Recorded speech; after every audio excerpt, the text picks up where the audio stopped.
Kumusta mga mahal na manonood? Pinahintulutan namin kayong lahat sa aking channel muli. Muli kami ay narito na may isang bagong tatak na video. Maaari bang si Yaman at Asgay Girl ay nasa bagong agenda? Ang matagumpay na manlalaro na si Asgay Girl ay may bagong pag-unlad sa kanyang pakikipag-ugnay sa.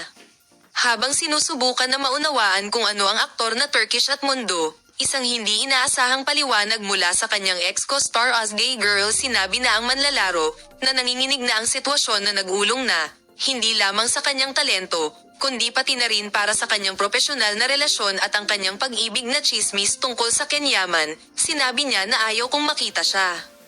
Ang pahayag na ito ay tila kinuha mula sa isang senaryo ng Pink series, ngunit totoo ito, at nagdulot ito ng walang katapusang mga katanungan at haka-haka sa media at mga tagasunod.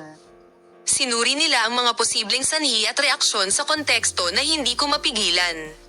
Dapat tayong bumuo tungkol sa paksa, magpapatuloy kaming ilipat sa iyo, manatili, paalam na makita ka.